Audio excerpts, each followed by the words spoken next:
সালামু আলাইকুম। প্রিয় দর্শক, অন্য মঞ্চের আলাপচারিতায় আপনাদের সকলকে আমন্ত্রণ জানাচ্ছি। নমস্কার, আমি তরুণ ঘোষ।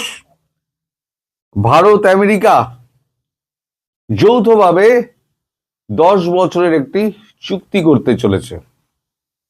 বাংলাদেশকে সেন্টার করে দক্ষিণ পূর্ব এশিয়ায় 10 বছরের যে চুক্তিটা হচ্ছে সেটা নিয়ে গতকালকে আমি বলেছিলাম সার্জিও গোরের সঙ্গে আমাদের বিদেশ মন্ত্রী ডক্টর জয়শঙ্করের যে কথাবার্তা হয়েছে সেই কথাবার্তায় দাদা বারবার আপনাদের বলেছিলাম যে গণতন্ত্র, আইনের শাসন, মানবাধিকার, সকল প্রকার সন্ত্রাসবাদ নিয়ন্ত্রণে দিল্লি ও ওয়াশিংটন অঙ্গীকারবদ্ধ, এই মর্মে লিখিত চুক্তি করতে হবে। সেই চুক্তিটা হবে কি, জয়েন্ট অ্যাকশন টাস্ক ফোর্সের যে চুক্তি একটা হয়েছিল সেই চুক্তি অনুযায়ী, তার সিদ্ধান্ত অনুযায়ী, যেটা 2026 সাল, এখন 2026 থেকে 2036 সাল পর্যন্ত চলবে। কালকে এই সমস্ত কথাবার্তা হওয়ার পর তারপরেতে সার্জিও গোর তিনি মার্কিন যুক্তরাষ্ট্রের প্রেসিডেন্টের সঙ্গে কথাবার্তা বলেন। মার্কিন যুক্তরাষ্ট্রের প্রেসিডেন্টের সঙ্গে কথাবার্তা বলে আজকে সকালবেলা তিনি জানিয়েছেন যে ভারতবর্ষের সঙ্গে মার্কিন যুক্তরাষ্ট্র সেই চুক্তি করতে রাজি হয়েছে এবং সেটা যত তাড়াতাড়ি করা যায় তত তাড়াতাড়ি সম্ভব, মানে আমাদের বিদেশ সচিব গেলে সেই চুক্তির খসড়া তৈরি করা হবে। আমাদের বিদেশ সচিবের সঙ্গে আমাদের বাণিজ্য দপ্তরের অনেকগুলো অফিসার তারাও সমস্ত যাচ্ছেন এবং সম্ভবত বাণিজ্য মন্ত্রী পীযূষ গোয়েলও যেতে পারেন এমন খবরও শোনা যাচ্ছে, কিন্তু সেটা সরকারি সূত্রে এখনো সমর্থন করা হয়নি। এখন এই যে আপনারা প্রশ্ন করতে পারেন হঠাৎ আমেরিকার এই দৌড়ঝাঁপ কেন, সেটা তার কারণটা হচ্ছে, আমি আপনাদের বলি, আমেরিকার সঙ্গে ভারতের কত ডিল ছিল, তো টোটাল ট্রেডটা কত ছিল। ভারত আমেরিকা বাণিজ্যের মূল তথ্য 2024-25 মোট বাণিজ্য 131.84 বিলিয়ন মার্কিন ডলার। ভারত থেকে রপ্তানি হচ্ছে 86.51 বিলিয়ন মার্কিন ডলার। আমেরিকা থেকে আমদানি হচ্ছে 45.33 বিলিয়ন ডলার। এই টোটাল এটা হচ্ছে গিয়ে 131 বিলিয়ন ডলার। এটা হচ্ছে টোটাল। এটা আপনারা পজ করে দেখে নিতে পারেন, এইটা এখানে রয়েছে, পজ করে আপনারা দেখে নিতে পারেন। এটা হচ্ছে গুগল থেকে নেওয়া, এর 2024-25 এই আর্থিক বর্ষে এটা রয়েছে, আপনারা পজ করে দেখে নিতে পারেন। এখন তার মানে আমরা 131 কোটি টাকা, 131 বিলিয়ন ডলারে আমরা এটা হারিয়েছিলাম। গত কয়েক মাস ধরে আমাদের চলছিল এটা নিয়ে, এই ট্যারিফ এত হুঙ্কার টুঙ্কার এই সমস্ত হচ্ছিল। তো এখন এই যে বাংলাদেশের বর্তমান পরিস্থিতি যেটা দাঁড়িয়েছে, সেটা তো সম্পূর্ণ দায়ী যে হচ্ছে ইউএস। সে তো এই ব্যাপারে তো আপনারা সবাই জানেন, এখন সে আর ঘেঁটে লাভ নেই। কিন্তু গতকালকে যে মারাত্মক খবরটা বেরিয়েছে তাতে কিন্তু সকলের পিলে চমকে গেছে। পিলেটা কিরম চমকে, যে ঠেলায় পড়লে কিরম মানে সাহেবরা সব গাছেও ওঠে। দেখুন, আমাদেরকে ইন্ডিয়ান এক্সপ্রেস একটা খবর করেছে, signing off FTA is start, their success will be জাজ by gain in global market. দেখুন, ঠিক আছে, লিখছে কি, India has recently concluded major trade agreements with European Union and UK and Australia, reserving a period of more inward-looking trade policy. The European Union and United Kingdom together account for about 30% of global imports of low-skilled manufacturing products such as apparel, footwear, assembled electronics, and etc. Free trade agreement with this market give Indian exporters zero duty access to a 3.5 trillion market, creating a strong platform for export growth. আপনারা এটাও আপনারা pause করে দেখে নিতে পারেন। আমি যেটা আপনাদের দেখালাম, এটা হচ্ছে হেডিং। আরো পিলে চমকানো সেটা হচ্ছে ইন্ডিয়া, টাইমস অফ ইন্ডিয়ার খবর। RBI propose linking BRICS digital currency, says report.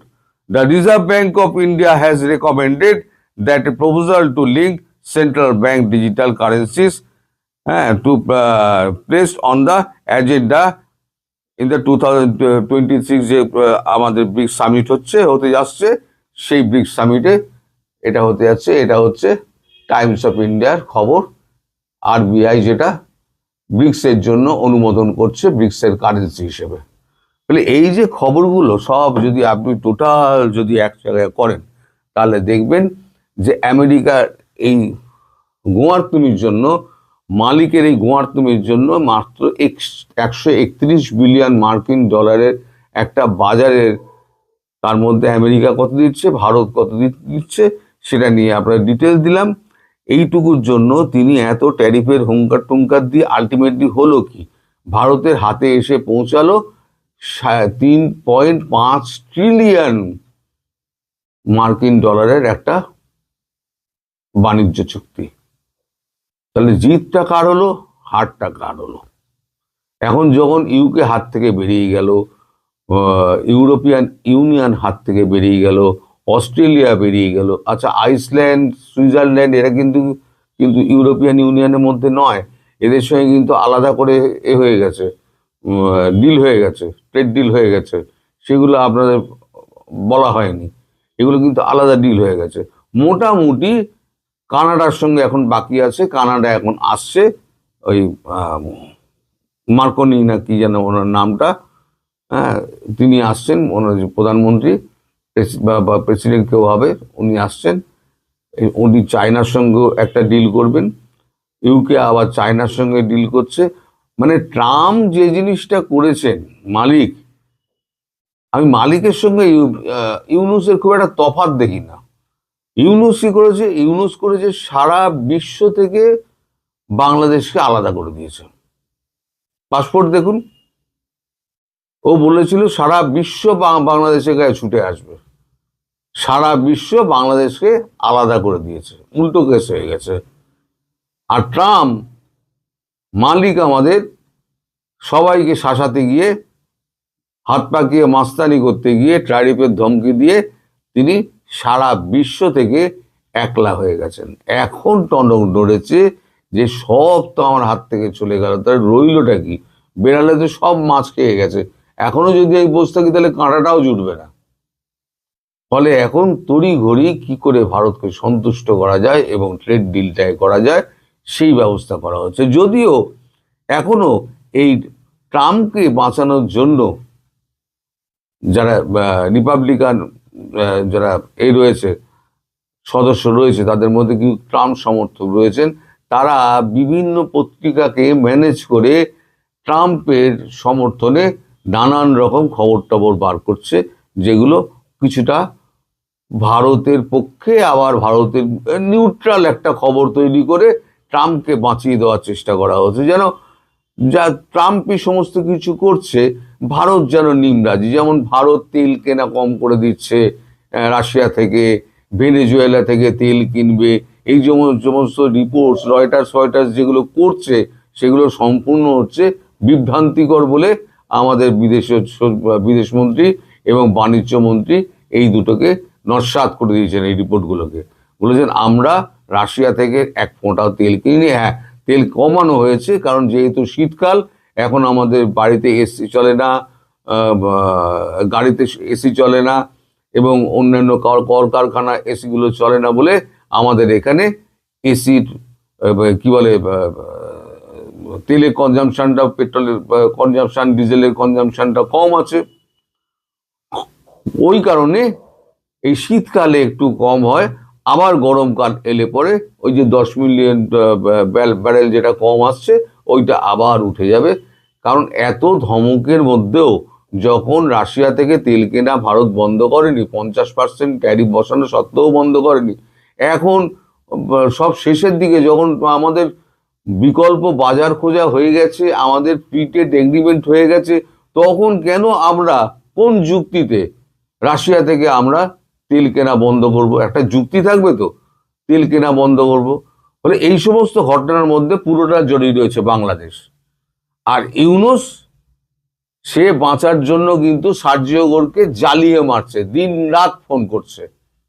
Sergio গোর নিজে হাসতে হাসতে বলছেন দিন রাত ফোন করছেন। সার্জিও গোর কালকে বিদেশমন্ত্রী জয়শঙ্করের বাড়িতে গেছিলেন, সেখানে তিনি বলেছেন যে আমার অফিসটা একবার দেখবেন না, আমি কোন অফিসে কাজ করছি, একবার তো আমার এত সুন্দর করে অফিসটা সাজিয়েছে, একবার তো আমার অফিসে চলুন।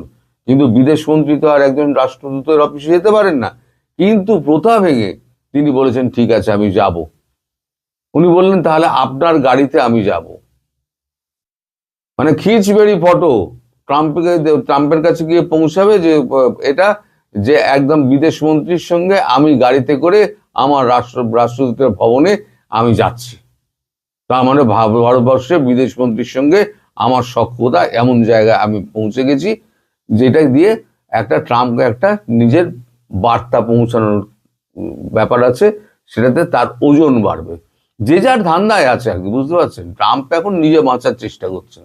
এখন ঠেলায় পড়লে সব বেড়াল এখন গাছে ওঠে। তার মধ্যে আবার ব্রিক্সের একটা ওই ফোঁড়াও আছে, যেখানে আপনাদের দেখালাম টাইমস অফ ইন্ডিয়া বলেছে ব্রিক্স কারেন্সি বার করে দেবে বলে আমাদের SBI জানিয়ে দিয়েছে, এই রিজার্ভ ব্যাংক জানিয়ে দিয়েছে যে ব্রিক্সের কারেন্সি বার করে দেবে। সুতরাং ব্রিক্সের কারেন্সি নিয়ে এই যে আগামী যে অধিবেশন আছে ব্রিক্সের সমস্ত দেশগুলোকে নিয়ে, সেই অধিবেশনে এই কারেন্সিটা নিয়ে আলোচনা হবে এবং মালিক যাই করুন না কেন ব্রিক্স আটকাতে পারবেন না।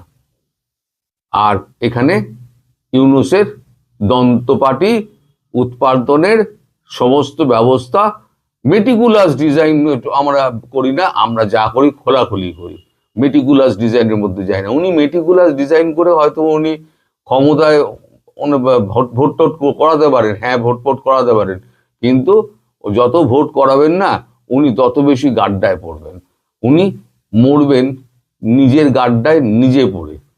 আপনারা দেখে নেবেন এই ভোট যদি হয় তাহলে ইউনূসের কি হাল হবে। কারণ পৃথিবীর একটা দেশও এখনো পর্যন্ত বলেনি যে ইনক্লুসিভ নির্বাচন ছাড়া ভোট হোক। সবাই বলেছে কিন্তু ইনক্লুসিভ নির্বাচন করতে হবে, একটা দেশও বলেনি এক্সক্লুডিং নির্বাচন করতে হবে, একটা দেশও বলেনি। সুতরাং সব দেশকে যদি আপনি উপেক্ষা করে চলার মতো সাহস বুকে ধরেন, ওইটুকু 86 বছরের বুকে কত সাহস আছে, ধকপকানি কতটুকু আছে আমি খবর রাখি না, কিন্তু আপনার ধকপকানি কিন্তু খুব দ্রুত বৃদ্ধি পাবে এবং হাসপাতালের ভেতরে কিন্তু আপনাকে লাইন দিতে হবে, অথবা বিদেশে চিকিৎসার জন্য আপনাকে প্লেন ধরতে হবে। আপনি সেই ব্যবস্থা করুন। আমরা সকলে আপনার শুভার্থী, আপনার শুভকামনা করছি। আপনি ভালো থাকুন, সুস্থ থাকুন এবং আপনারাও ভালো থাকুন, সুস্থ থাকুন, সাবধানে থাকুন। নমস্কার। এই মুহূর্তে আপনাদের সামনে কথা বলতে এসেছি নির্বাসনে থেকেও অপ্রতিরোধ আওয়ামী লীগ, দ্য গার্ডিয়ানের চোখে প্রত্যাবর্তনের ব্লুপ্রিন্ট। দর্শক, আজ থেকে প্রায় 1.5 বছর আগে বাংলাদেশের আকাশ বাতাস কাঁপিয়ে যখন বিপ্লবের নামে বাংলাদেশের রাজনীতিতে একটি ষড়যন্ত্রের ঘটনা ঘটে গেল, অনেকেই ভেবেছিলেন শেখ হাসিনা এবং তার দলের সূর্য চিরতরে অস্তমিত। কিন্তু বিশ্বখ্যাত ব্রিটিশ সংবাদ মাধ্যম দ্য গার্ডিয়ান গতকাল একটি বিস্ফোরক অনুসন্ধানী প্রতিবেদন প্রকাশ করেছে। প্রতিবেদনটি বলছে যে লড়াই এখনো শেষ হয়নি। কলকাতা এবং দিল্লির ড্রয়িং রুম থেকে পরিচালিত হচ্ছে এক বিশাল রাজনৈতিক মহড়া, যেখানে কফির কাপে চুমুক দিয়ে আর ইন্ডিয়ান ফাস্টফুড খেতে খেতে নির্বাসিত নেতারা ছক কষছেন কিভাবে ফিরতে হবে বাংলার মাটিতে। আজ আমরা দেখব দ্য গার্ডিয়ানের চোখে আওয়ামী লীগের সেই কামব্যাক প্ল্যান। দ্য গার্ডিয়ানের রিপোর্টে সব থেকে চমকপ্রদ তথ্য হলো শেখ হাসিনার বর্তমান রুটিন ওয়ার্ক। দিল্লির এক সুরক্ষিত আস্তানায় বসে তিনি দিনে প্রায় 15 থেকে 16 ঘন্টা ব্যয় করছেন দলীয় কাজে। তিনি কি হাল ছেড়ে দিয়েছেন? মোটেও না। ছাত্রলীগের সভাপতি সাদ্দাম হোসেনের ভাষ্য মতে শেখ হাসিনা সরাসরি যোগাযোগ রাখছেন তৃণমূলের কর্মী, নেতা এবং পেশাজীবীদের সাথে। এই যে দীর্ঘ সময় ধরে মিটিং এবং ভিডিও কনফারেন্স, এটি প্রমাণ করে যে আওয়ামী লীগের সাংগঠনিক চেইন এখনো সক্রিয়। গার্ডিয়ানের রিপোর্ট বলছে কলকাতা থেকে মাঝে মাঝেই সিনিয়র নেতাদের দিল্লিতে তলব করা হয়। উদ্দেশ্য একটাই, আসন্ন পরিস্থিতি মোকাবেলায় দলকে প্রস্তুত রাখা। তারা বিশ্বাস করেন শেখ হাসিনা ফিরবেন এক হিরো হিসেবে। আর কটা দিন পরেই বাংলাদেশের নির্বাচন, কিন্তু সেখানে আওয়ামী লীগ নিষিদ্ধ। দ্য গার্ডিয়ানের কাছে সাবেক মন্ত্রী জাহাঙ্গীর কবির নানক এই নির্বাচনকে প্রহসন বা শাম বলে অভিহিত করেছেন। তার মতে একটি বিশাল রাজনৈতিক দলকে বাইরে রেখে যে ভোট হচ্ছে তার কোনো গণতান্ত্রিক বৈধতা নেই। আওয়ামী লীগ যখন কৌশলগতভাবে নির্বাচনের মাঠ থেকে দূরে থাকছে, তারা তাদের কর্মীদের নির্দেশ দিয়েছে ভোট বয়কট করতে। এর মাধ্যমে তারা বিশ্বকে দেখাতে চায় যে আওয়ামী লীগ ছাড়া বাংলাদেশের ভোটারদের অংশগ্রহণ কতটা নগণ্য হতে পারে। তারা মূলত অপেক্ষা করছেন অন্তর্বর্তীকালীন সরকারের ব্যর্থতার জন্য, যাতে জনমনে পুনরায় আওয়ামী লীগের প্রয়োজনীয়তা ফুটে ওঠে। দ্য গার্ডিয়ান তাদের এই অনুসন্ধানী রিপোর্টে একটি অস্বস্তিকর প্রশ্ন তুলেছে। ভারত কি আওয়ামী লীগের সেফ হ্যাভেন বা নিরাপদ আশ্রয়? প্রতিবেদনে দেখা যায় কলকাতার শপিং মলগুলোতে নির্বাসিত নেতারা খুব স্বাচ্ছন্দ্যে ঘুরে বেড়াচ্ছেন। বাংলাদেশ সরকার বারবার অনুরোধ করলেও ভারত সরকার শেখ হাসিনাকে ফেরত দেয়নি। এটি স্পষ্ট করে দেয় যে দিল্লির কাছে শেখ হাসিনা এখনো বিশ্বস্ত মিত্র।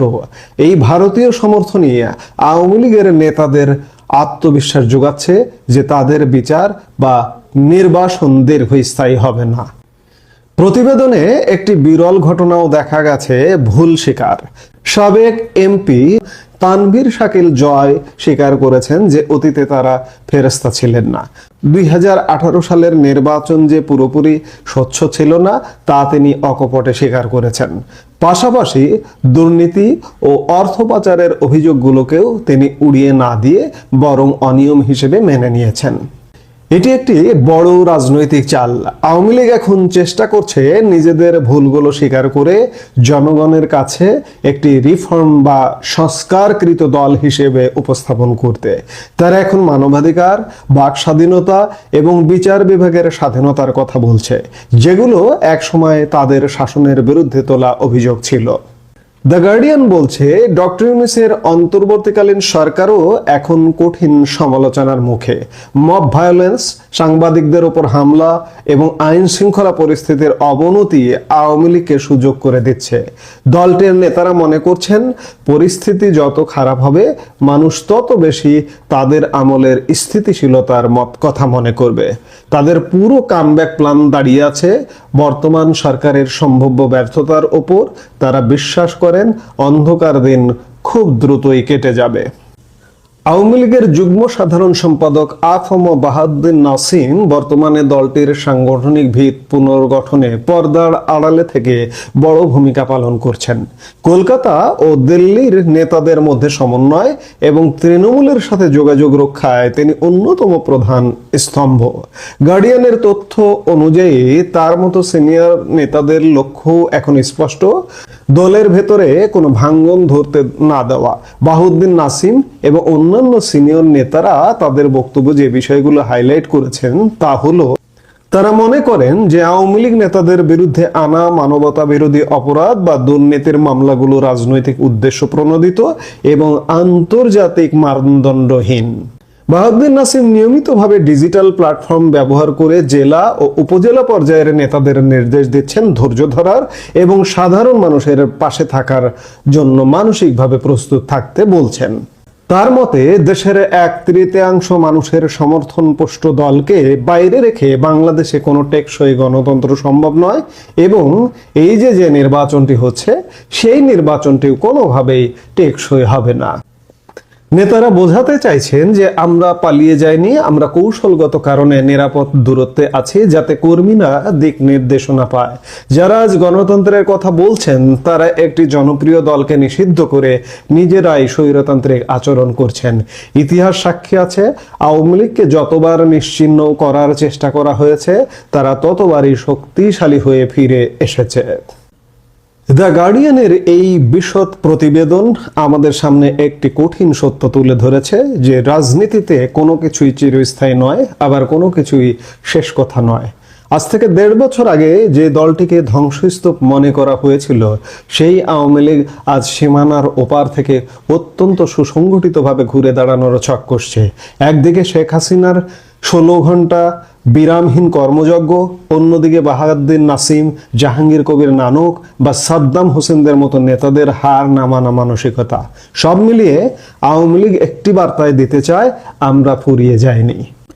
তবে প্রশ্নটা থেকেই যায়, ক্ষমতার গত 15 বছরে যে ক্ষোভ মানুষের মনে দানা বেঁধেছিল, যে কর্তৃত্ববাদী আচরণের কথা খোদ দলের নেতারাই আজ স্বীকার করছেন, মানুষ কি তা এত দ্রুত ভুলে যাবে? নাকি বর্তমানের অস্থিরতা আর অনিশ্চয়তা মানুষকে আবারও সেই চেনা পুরনো নেতৃত্বের দিকে ঠেলে দেবে? ইতিহাসের চাকা কি আবারও উল্টো দিকে ঘুরবে? শেখ হাসিনা কি সত্যিই বীরের বেশে ফিরে আসতে পারবেন, নাকি এই কামব্যাক প্ল্যান কেবলই নির্বাসিত নেতাদের টিকে থাকার শেষ চেষ্টা? আগামী 12 ফেব্রুয়ারি নির্বাচন এবং পরবর্তী রাজনৈতিক প্রেক্ষাপটই হবে এই প্রশ্নের চূড়ান্ত আদালত। রাজনীতির এই খেলায় শেষ পর্যন্ত কার জয় হয়, জনগণ নাকি কৌশল? তা জানতে আমাদের নজর রাখতে হবে আগামী দিনগুলোতে। এই মুহূর্তে এ পর্যন্তই। সবাই ভালো থাকুন, সুস্থ থাকুন।